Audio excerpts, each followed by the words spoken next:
নমস্কার বন্ধুরা, কেমন আছেন সবাই? বং তনয়েস কিচেনে আপনাদের সবাইকে স্বাগত। আজকে আপনাদের কাছে আমি একটি রেসিপি শেয়ার করতে চলেছি, সংক্রান্তি স্পেশাল ক্যারামেল পায়েস। ভিডিওটি প্রথম থেকে শেষ পর্যন্ত দেখার জন্য অনুরোধ রইল। চলুন শুরু করা যাক। প্রথমে একটা কড়াই বসিয়ে নেব। একটু কড়াই গরম হয়ে গেলে 2 চামচ চিনি, 1 চামচ জল দিয়ে ক্যারামেলটা তৈরি করে নেব।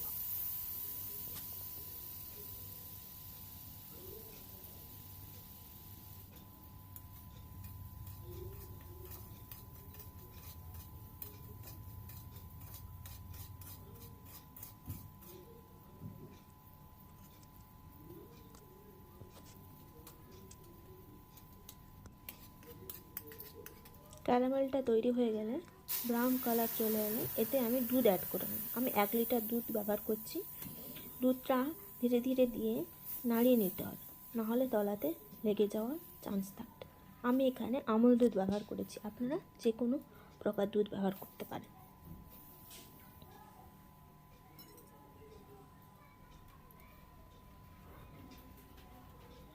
দুধটা দেওয়ার পরে আমি খানিকক্ষণ ওটা বলক আসা পর্যন্ত জাল নিয়ে নেব।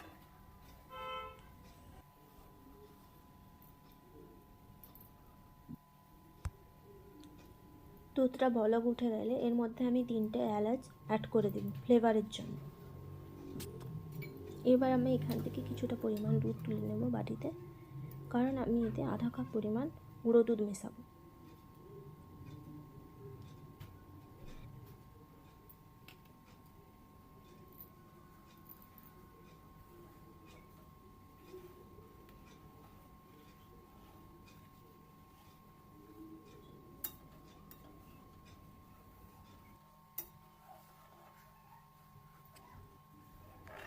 দুধটা ভালো করে ফুটে গেলে, একটা বলক উঠে গেলে আগে থেকে ধুয়ে রাখা গোবিন্দভোগ চাল, যাতে আমি ঘি মিশিয়েছিলাম, ঘি মেশানো গোবিন্দভোগ চাল আমি এতে অ্যাড করে দেব।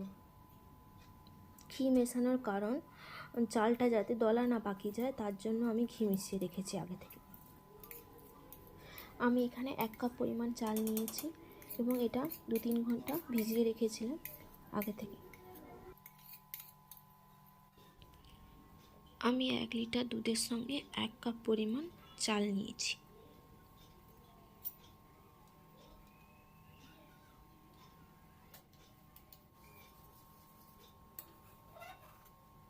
ভালো করে সবসময় এটাকে নাড়াতে হবে যাতে নিচে না বসে যায়।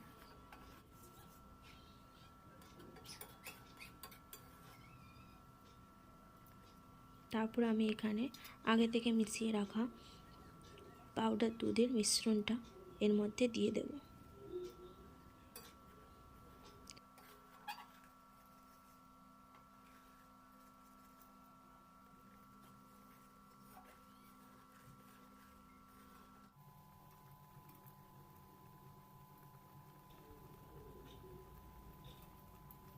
পায়েসটা প্রায় 80% কুক হয়ে গেছে।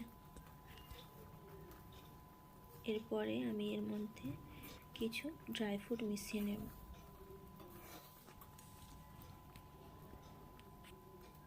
আগে থেকে রোস্ট করে রাখা কিছু পরিমাণ কিশমিশ এবং 5-10টা আলমন্ড কুচিয়ে নিয়েছি এবং এটা ভালো করে মিশিয়ে নেব।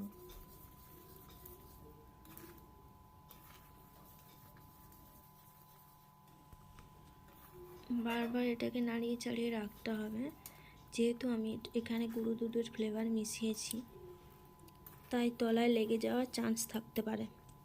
এরপর আমি এখানে স্বাদ অনুসারে চিনি অ্যাড করব। আপনারা চাইলে গুড়ও অ্যাড করতে পারেন।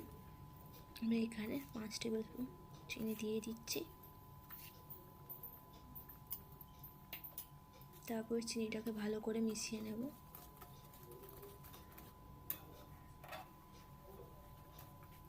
চিনিটা আমি এখানে শেষের দিকে ইউজ করেছি, আপনারাও চাইলে এটাকে শেষের দিকে ইউজ করতে পারেন।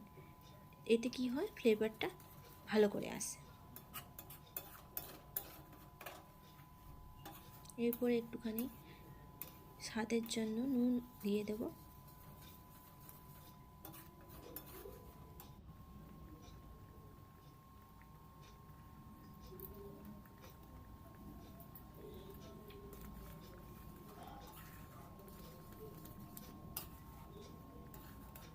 চিনিটা ভালো করে মিশে গেলে দেখবেন একটা আঁঠালো ভাব চলে আসবে। তারপরে আপনারা আপনাদের ঘনত্ব অনুযায়ী দেখে নামিয়ে নেবেন। আমার এই রেসিপিটা আপনারা ঘরে একবার ট্রাই করবেন। যদি ভালো লাগে তাহলে একটা লাইক, একটা কমেন্ট করবেন। যেহেতু এটা আমার প্রথম ভিডিও, তাই আপনারা এরপরে কোন ধরনের ভিডিও দেখতে চান সেটা কমেন্টের মাধ্যমে জানাবেন।